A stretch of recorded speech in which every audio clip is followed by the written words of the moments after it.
In Vitro Radio. Un programa sobre fertilidad. Fertilidad. Acercándote la información precisa junto a los avances de la ciencia.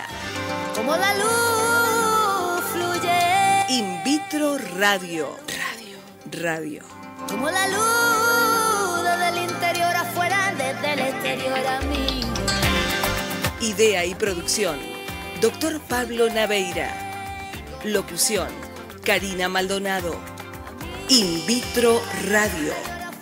Martes, de 21 a 22. Por Radio Líder, AM 1540.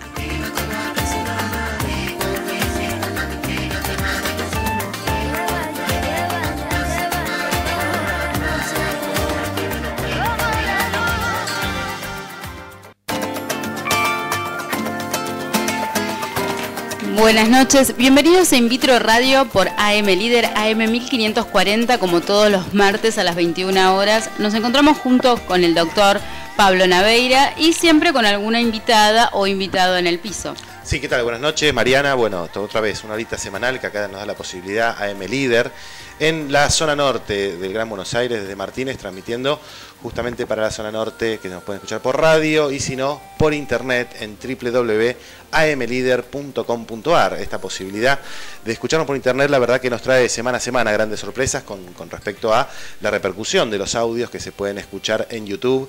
Tenemos la alegría, ¿no es cierto?, de tener oyentes de otros países, inclusive de Chile, de Venezuela, hasta de España, nos escriben mails. Así que, bueno, esta posibilidad de conectarnos, ¿no?, con un mismo objetivo, que es informar lo que podamos con respecto a lo que son los tratamientos de fertilidad, lo que es la infertilidad, ¿no?, la búsqueda del embarazo, y siempre dado justamente con la posibilidad de invitar acá en el piso a algún especialista, ¿no?, que nos ayude a entender un poco más de qué se trata todo esto de la infertilidad. Así es, Pablo, y justamente las dudas que tienen los oyentes o las oyentes, sí, las envían a través de Twitter, @invitroradio, o por mail a invitroradio@terra.com.ar. Tal cual, esas son las vías de contacto permanente. Durante la semana seguimos en contacto, Facebook, Twitter, justamente lo que nos permite ir adelantando novedades, inclusive contenido de lo que se viene en la programación semanal del martes. Esta vez tenemos una invitada acá que es bióloga, o sea que vamos a pasar un poquitito al lado para el lado de adentro del laboratorio. Tantos médicos que han pasado por el estudio, esta vez nos vamos a meter un poquito más de laboratorio, así que los invitamos a dejar sus preguntas para la doctora Alejandra Piazza, que es la jefa del Laboratorio de Fertilidad del Hospital Italiano y del Instituto Ghisoni de Lomas de Zamora. Así que seguimos recibiendo preguntas a invitroradio@terra.com.ar para la doctora Piazza. Tenemos mitos seguramente, mitos que fuimos juntando durante la semana, Mariana. Sí, así es. Hay de todos los estilos, ¿no? Sí, vamos a empezar por ejemplo, alguno. Uno que me llamó mucho la atención, el jarabe para la tos mejora la fertilidad.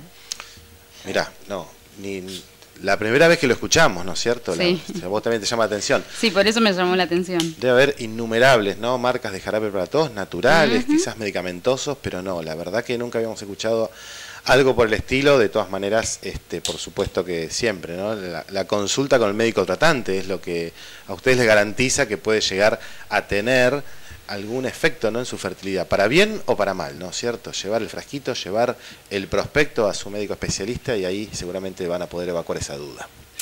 Bueno, otro que me llamó la atención es la infertilidad es psicológica.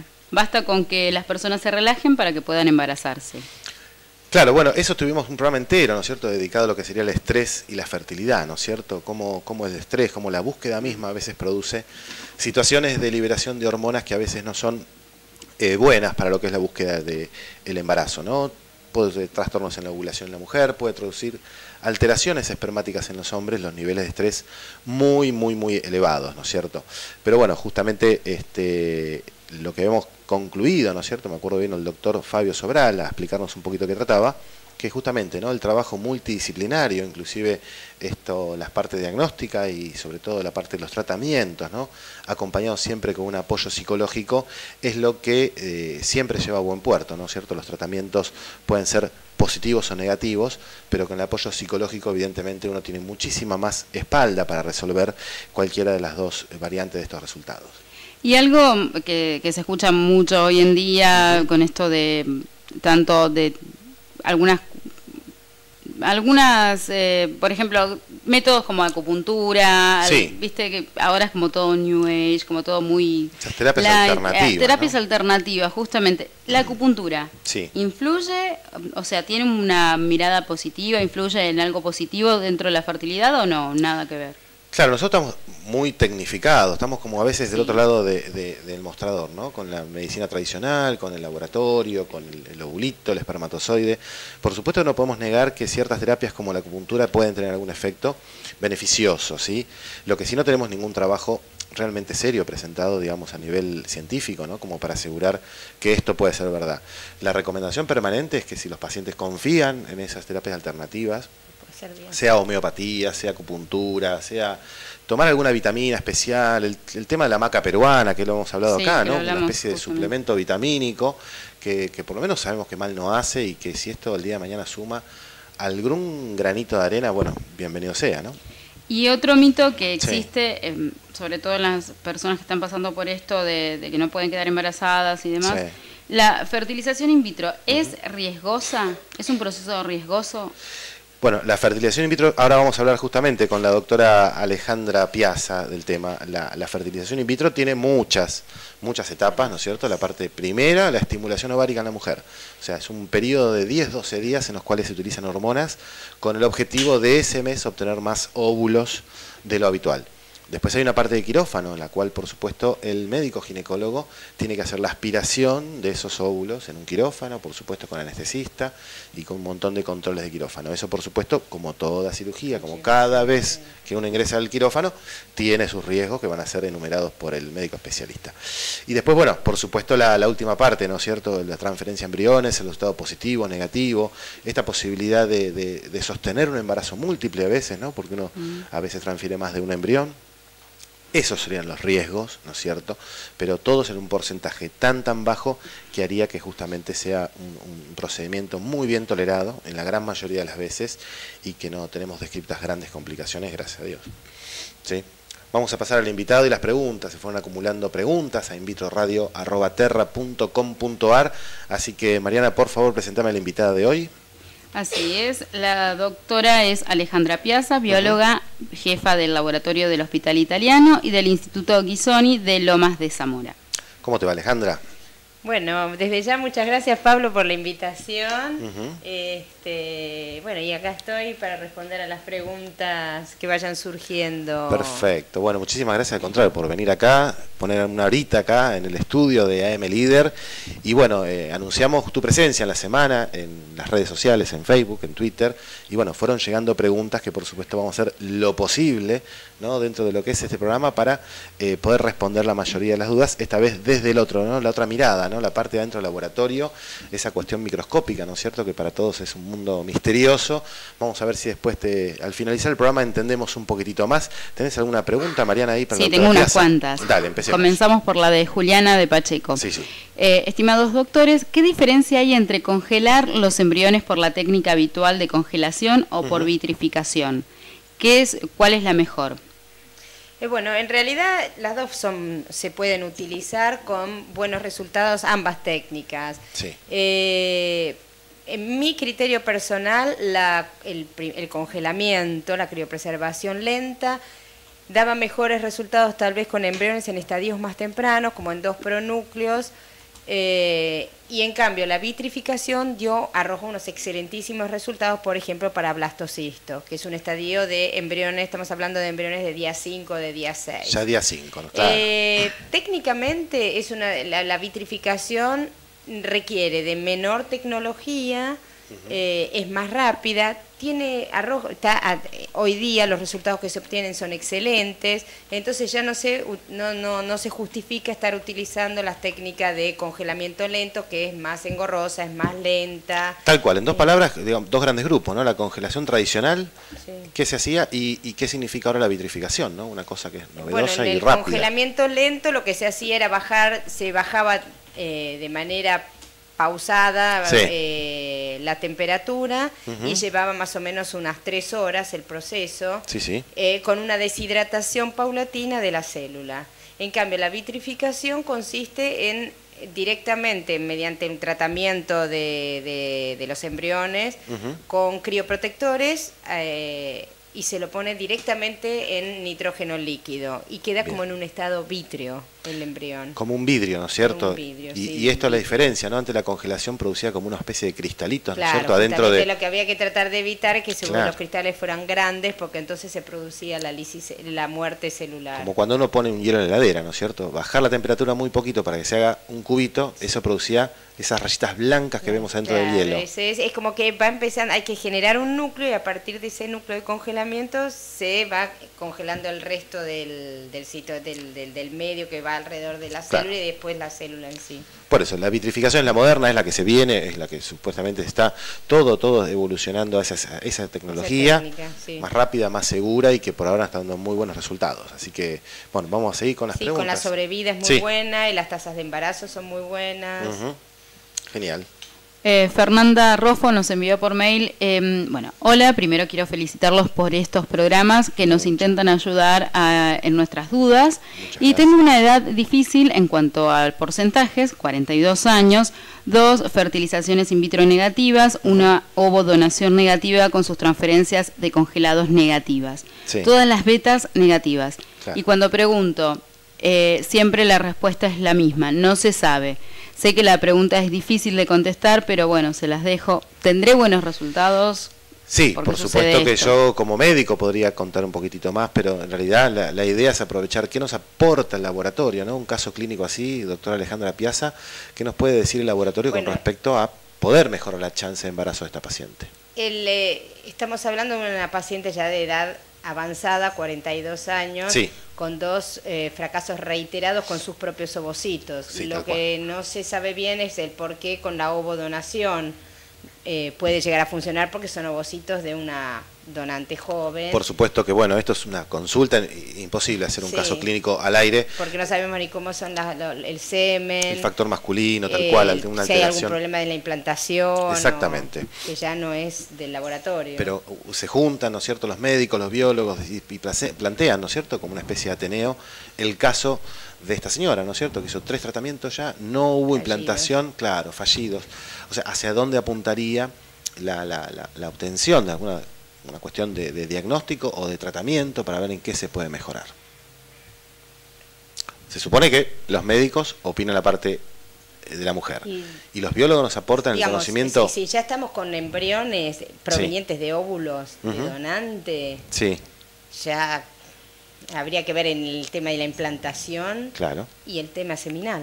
El tema factor masculino, ¿no es cierto? Que no podemos olvidar. No se me ocurre otro approach. Tal cual, es el 50% de la película que nos falta ver, ¿no es cierto?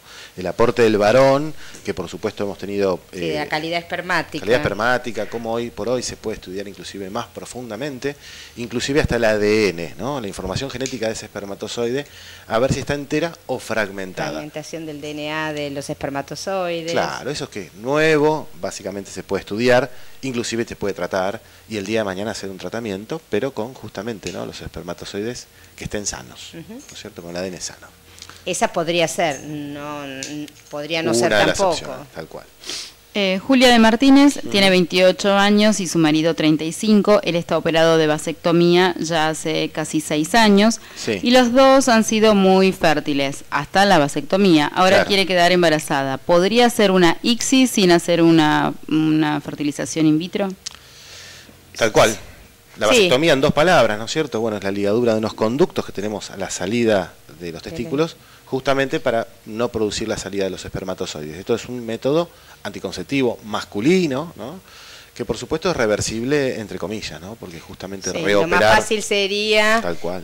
Plantear hacer una fertilización in vitro utilizando espermatozoides provenientes de testículos. Tal cual, este varón sigue produciendo espermatozoides, hay que aclararlo. Lo que se hizo con la vasectomía es como una barrera física para que no pasen los espermatozoides, pero eso no quiere decir que no produzca espermatozoides. Claro. El señor sigue produciendo sus espermatozoides, con lo cual podría plantearse lo que recién les dije, es obtener los espermatozoides del testículo y hacer un ICSI con estos espermatozoides. Está bien, en 2 palabras, ¿qué es el ICSI? Bueno, el ICSI consiste en la inyección del espermatozoide dentro del óvulo.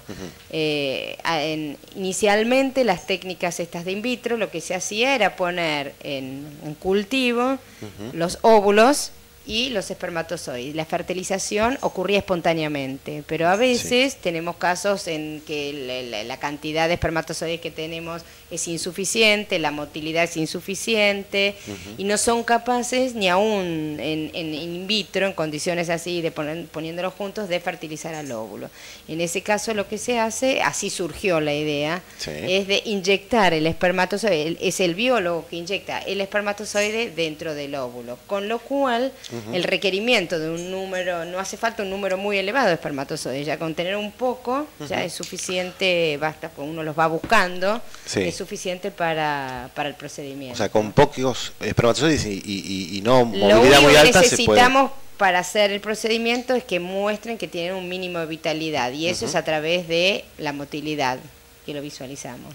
Bueno, genial, te agradecemos. Vamos a seguir charlando con la doctora Alejandra Piazza, bióloga.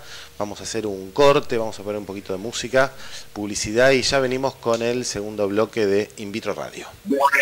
Apertura espacio publicitario. Consultorio del Dr. Pablo Naveira, médico especialista en medicina reproductiva. Tratamientos de fertilidad de baja y alta complejidad con la más alta tecnología. 4823-8591. www.pablonaveira.com.ar.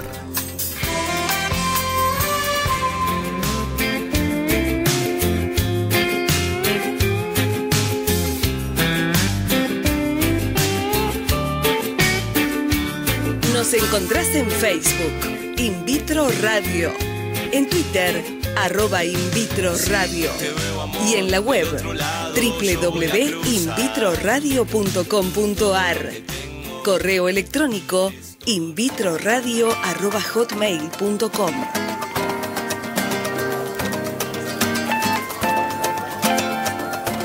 Bueno, segundo bloque, acá compartiendo la doctora Alejandra Piazza, bióloga.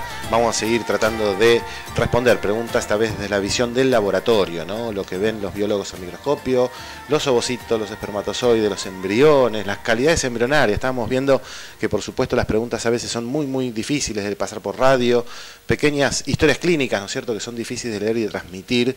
Y, del otro lado, el nivel de tecnicismo, ¿no?, que tienen algunos pacientes y oyentes, ¿no? Hablan de embriones grado 3, grado 4, cosas que a veces tienen que justamente tener que en el día a día, ¿no es cierto?, cómo van aprendiendo este mundo increíble que es el tema de la fertilidad. A ver, Mariana, ¿tenemos alguna preguntita más para la doctora? Sí, María Belén de Olivos pregunta si existe algún riesgo mayor de enfermedades genéticas en los niños concebidos mediante estas técnicas. Bueno, digamos, por las técnicas propiamente dichas no se aumenta ningún riesgo genético en la descendencia. Lo que sí, si las gametas portan algún tipo de anomalía genética, eso sí se puede transmitir a la descendencia, pero no por las técnicas en sí implementadas, ya sea la fertilización in vitro o el ICSI. Sí, por supuesto. Biopreservación. Esto lo hablamos mucho, ¿no? El temor de enfrentarse a un tratamiento in vitro, sobre todo en mujeres mayores de 40 años, ¿no es cierto? A ver si este in vitro, ¿no es cierto?, puede llegar a producir mayores alteraciones en la descendencia, alteraciones genéticas, ¿no? La famosa trisomía del par 21, el síndrome de Down, ¿no es cierto?, como síndromes entre los más conocidos. Y esto no es así, digamos que el laboratorio, ¿qué es lo que hace? Básicamente, junta dos gametas, claro, la masculina y la femenina. Exacto. Digamos, lo que no podemos descartar es si tienen alguna anomalía per se la gameta. Claro, digamos.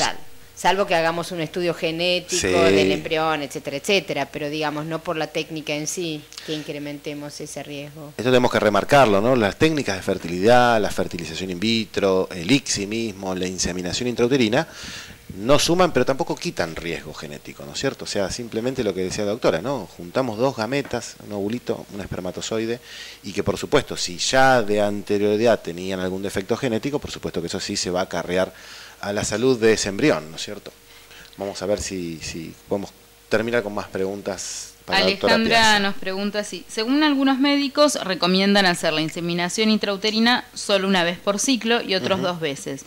¿Es esto importante para el éxito del embarazo? Mira vos, Alejandra, la pregunta. Yo creo que hay trabajos que muestran que es irrelevante si es 1 o 2 veces. El asunto es el timing, o sea, que se utiliza para hacer la inseminación intrauterina. Yo creo que, pienso que con una sola vez, a las 36 horas más o menos de la aplicación de la HCG, Sí. Es suficiente. No hace falta 2 inseminaciones. Esto, ¿no?, del control ecográfico, ¿no?, de ir monitorizando día a día, ¿no?, cómo van creciendo esos folículos, que son, en definitiva, estas bolsitas de agua que está el óvulo adentro, y el momento exacto de la aplicación de la última inyección para hacerla ovular.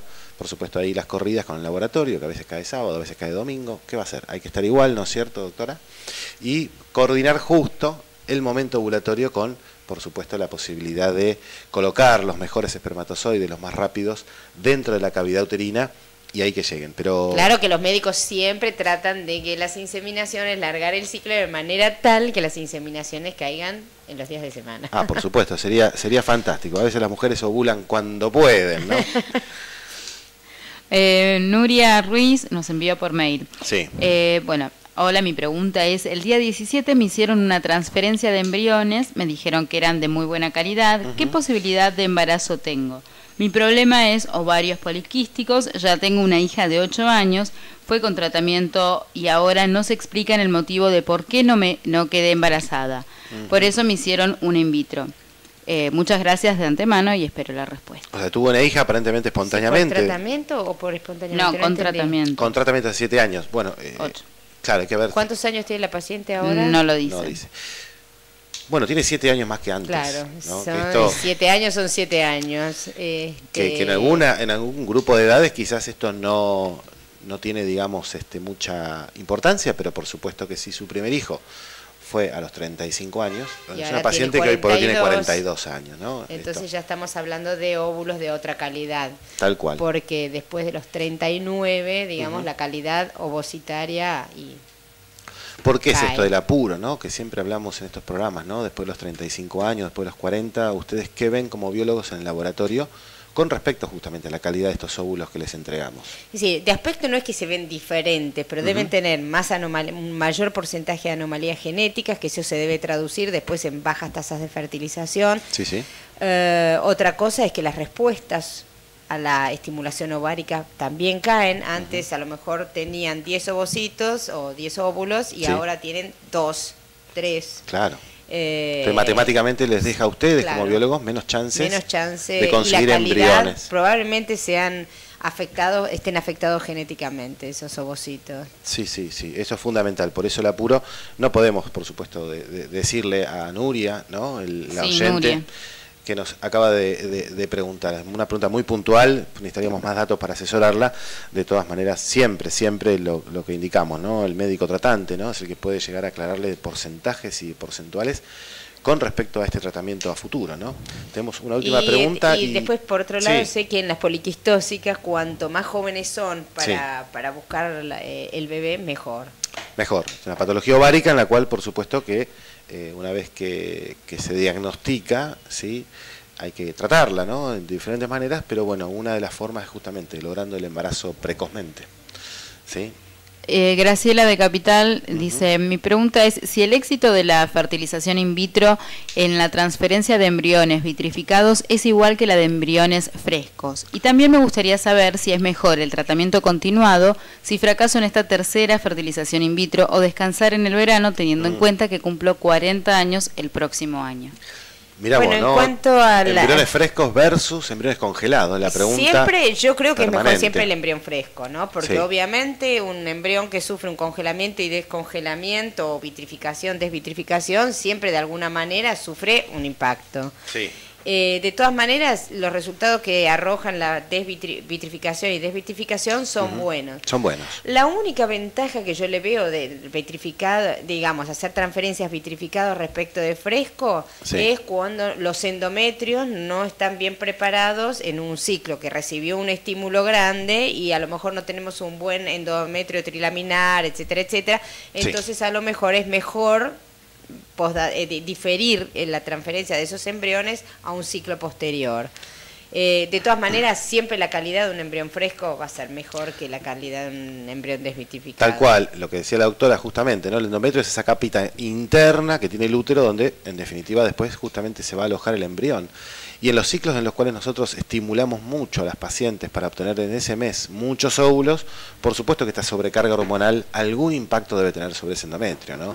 Entonces lo que decía la doctora, como médicos, ¿no es cierto?, estamos haciendo justamente hincapié en esto, ¿no es cierto?, que a veces es mejor transferir esos embriones congelados, pero en un endometrio que en ese mes no esté tan estimulado, y los resultados están siendo geniales. Sí, con arriba de un 30%. Sí, empezaron los españoles del grupo IBI a hacer estadísticas, a hacer número, y la verdad que nosotros trasladándolos a los casitos de acá que tenemos en Argentina, la verdad que es un método muy confiable de con trabajo. blastocistos es Sí.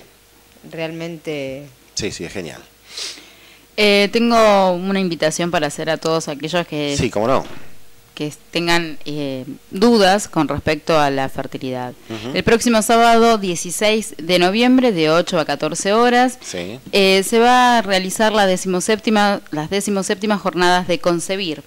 Es la segunda jornada conjunta de Concebir y Samer con la Red Latinoamericana de Organizaciones de Personas Infértiles, Red Trascender y asociaciones de pacientes.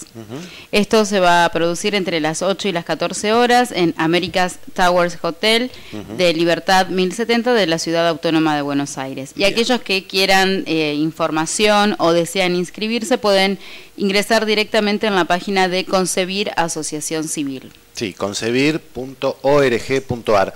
Bueno, es una jornada justamente la que va a poder juntar más que nunca, ¿no?, médicos, biólogos, justamente las asociaciones, ¿no?, los que dirigen las asociaciones, y los pacientes, que es la parte más importante. Por supuesto va a haber charlas, cuestiones más solemnes, y después también va a haber mesas redondas y almuerzos y desayunos en los cuales se van a poder sentar los pacientes junto a los médicos especialistas. Se van a armar como mini mesas redondas en las cuales van a tener mucho contacto como para poder justamente generar un vínculo más cercano, y bueno, de esta manera sí comunicarnos y poder informar sobre todo lo nuevo que se viene a nivel de fertilidad, ¿no es cierto? Sí, pueden enviar un mail a jornadafertilidad@gmail.com. Sí, exactamente, falta más de un mes, va a ser el 16 de noviembre acá en Capital Federal, pero bueno, tenemos todo este tiempito, ¿no?, para informarnos de qué se van a tratar las jornadas, y sobre todo la inscripción, que si bien es gratuita, hay que inscribirse para estar registrados y poder entrar a ese hotel. Bueno, María, tenemos más preguntas para la doctora Piazza. Sí, Lorena envió por mail: ¿qué diferencia hay entre la inseminación artificial e in vitro? Mira vos. Bueno, la inseminación artificial, los tratamientos, por un lado está la parte médica, en donde, digamos, la inducción de la ovulación en una inseminación intrauterina es mucho más suavecita para producir no más de 2, 3, 4 óvulos como mucho.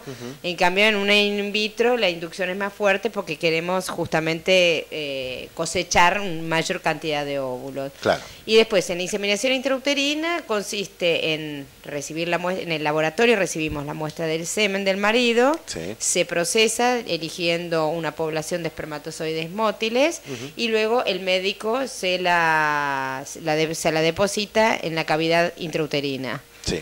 En cambio, los óvulos quedan siempre en el cuerpo de la madre. En una fertilización... Toda la fertilización ocurre dentro del cuerpo de la mujer. Madre. Claro, de la madre. En cambio, en una fertilización in vitro, lo que hacemos es, por un lado, obtener, después del procedimiento de la inducción de la ovulación, se produce, el médico va a buscar esos óvulos. Sí. Y eso es lo que nos llega al laboratorio. Entonces nosotros ya trabajamos en el laboratorio con las dos gametas. Las femeninas son los óvulos y el semen. Sí. Los juntamos, ya sea a través de una fertilización in vitro convencional o a través del ICSI, generamos los embriones, y esos embriones son los que después se transfieren al útero materno. O sea, también el otro, lo que poníamos eran los espermatozoides directamente. Tal cual, lo que quiere recrear el laboratorio de fertilidad justamente es lo que no estaría pasando a nivel en el cuerpo de la madre, ¿no?, en la trompa y demás. O sea, todo ese, justamente el trabajo técnico de tratar de recrear lo más fiel posible, ¿no?, que lo que está ocurriendo a nivel temperatura. Eso tenemos temperaturas, medios de cultivo, el gaseo, o sea, tenemos que engañar a ese óvulo y a ese espermatozoide hacerle de alguna creer manera. Que está en la mamá. Tenemos que, claro, hacerle creer que está dentro del cuerpo de la mujer, exactamente. Patricia de Congreso seguimos con el tema de fertilización in vitro. Sí. Pregunta si existe una edad máxima para realizarse una fertilización in vitro. Uy, Qué pregunta esa, ¿no? La edad máxima. La pregunta del millón. Sí, sí. Digamos, siempre estamos hablando que tenemos buenas chances hasta, digamos, los 40, 39, 40. Ujú. Excepcionalmente se puede conseguir, hay embarazos de hecho con pacientes de mayor edad, Sí. pero, ¿hasta dónde? Siempre el pero, ¿no? El pero. Cada 42, paciente es un mundo, 43. tiene su propio contexto. Obviamente sabemos, ¿no? Y lo hemos charlado muchas veces acá, que después de los 40 las tasas de embarazo Caen. caen mucho. Hablamos a veces del 5, del 10%, que en un tratamiento de fertilidad, con lo complejo que es y con lo costoso que es, ¿no? Más allá de que ahora se vienen todos estos cambios sociales con el tema de la ley, obviamente muchas veces se opta directamente por aceptar, ¿no es cierto?, óvulos donados de pacientes más jóvenes que te dan una chance más alta de embarazo, ¿no? Eso sería como la discusión eterna. ¿Cuándo seguir apostando con el óvulo propio? Claro. Y cuándo hacer el clic y pasar lo que es una ovodonación, ¿no?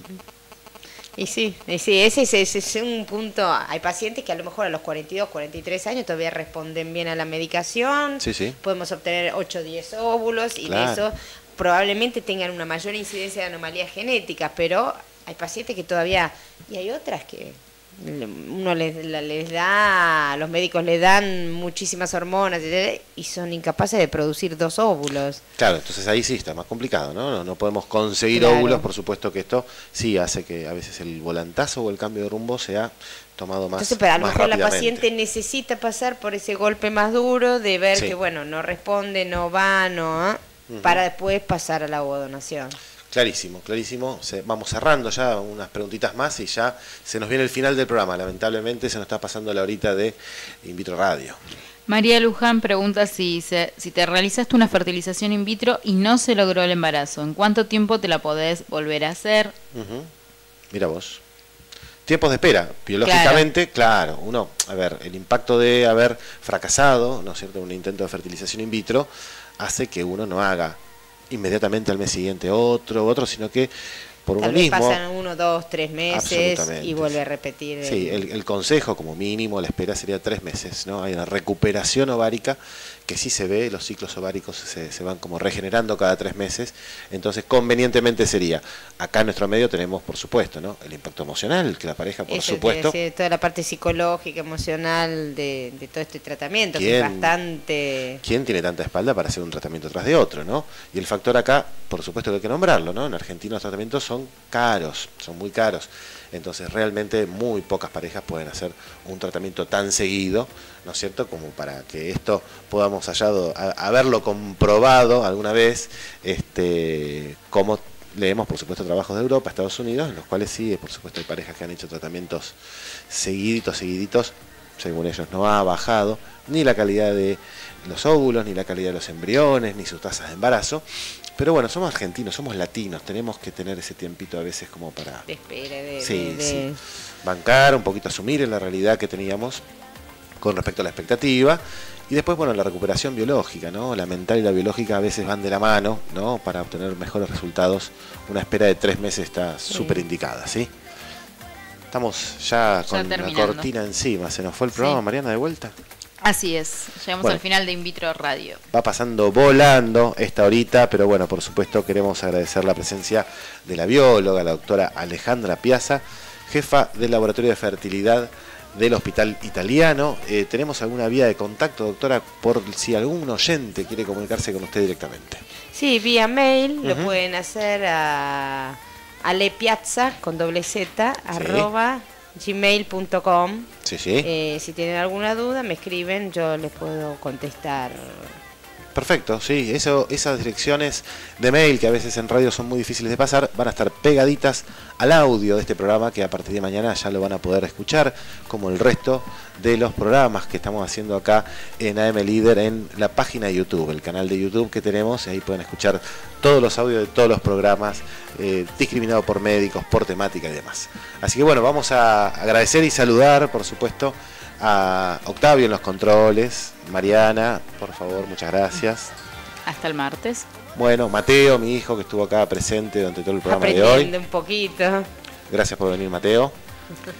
Alejandra Piazza, la bióloga, y vamos a hacer un parate, una semanita en la cual por cuestiones de trabajo y de viajes de congreso, la semana que viene vamos a dejar un programa grabado del programa, no vamos a poder transmitir, así que nos reencontramos dentro de 2 martes acá en AM Líder, 1540 kilohercios desde Martínez para toda zona norte, hasta dentro de 15 días. Como la luz del interior afuera. Escuchaste In Vitro Radio con el doctor Pablo Naveira, un programa sobre fertilidad.